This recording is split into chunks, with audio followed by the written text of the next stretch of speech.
ये जो लड़ाई है, इस लड़ाई का असर जो आपने बहुत पहले कहा था कि इसका एक वर्ल्ड वाइड इंपैक्ट होगा ऐश्वर्या, मुझे याद है जब शुरुआत में हम डिबेट कर रहे थे इस पे।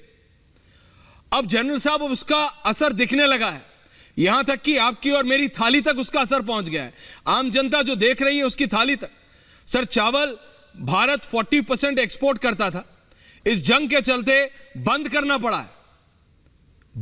पड़ा है क्योंकि रशिया ने जो अभी यूक्रेन पे जो रिएक्ट किया उसके अटैक के, और ब्लैक सी जो पूरा मतलब इनिशिएटिव था उसको बंद कर दिया, तो पूरे विश्व पे इसका इंपैक्ट पड़ रहा है। जनरल साहब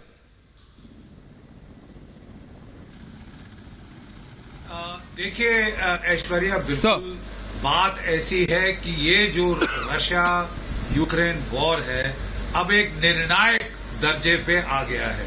बड़ी देर से यूक्रेन एडवर्टाइज कर रहा था कि हम काउंटर ऑफेंसिव करेंगे। रशिया ने ट्रिपल लेयर डिफेंसेस बना दी हैं, 5-6 परत की डिफेंसेस बना दी हैं। यूक्रेन सर मार मार के थक गया है, कहीं अभी तक ब्रेक थ्रू नहीं कर पाया और ना ही अंदेशा है ब्रेक थ्रू का।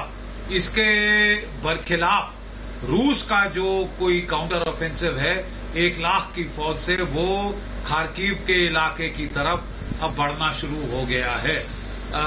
मेरा अंदाज है कि ये जो स्ट्रगल है अपने निर्णायक दौर पे अगस्त के बीच में या आखिर तक पहुंच जाएगी। दिस वे और दैट वे कुछ फैसला उभर कर निकल आना शुरू होगा, ये मेरा एस्टिमेट है। मैंने पिछले साल किताब लिखी थी सितंबर में, मैंने यही फोरकास्ट किया था।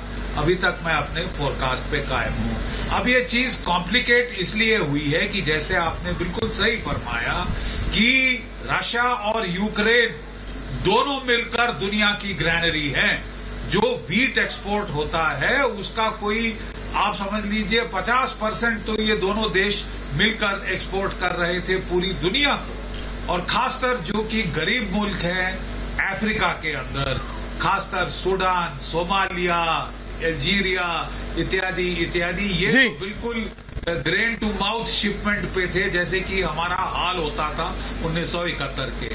अब जो है अभी बीच में एक ग्रेन एग्रीमेंट हो गया था कि साहब वो ओडेसा के पोर्ट से रूस ने अलाउ किया था ग्रेन, लेकिन उसने उस वक्त ये भी कहा था कि मुझे भी अपना ग्रेन एक्सपोर्ट करने दिया जाए। वो सैंक्शन बरकरार रखी नेटो ने। जो ज्यादातर ग्रेन गया ये अफ्रीका के देशों को नहीं गया, गरीब देशों को नहीं गया, यूरोप ने खरीद लिया था। ठीक है, तो अब चिढ़ के रूस ने बिल्कुल बंद कर दी है। यूक्रेन ने कर्च ब्रिज पे हमला किया, फिर मॉस्को पे ड्रोन अटैक हमला करने की दुस्साहस करी, तो उन्होंने कहा साहब लीजिए हम आपको बताते हैं मजा। उन्होंने ओडेसा को मार मार के वहां पे धज्जियां उड़ा दी हैं, ग्रेन टर्मिनल्स वहां पे ध्वस्त कर दिए हैं।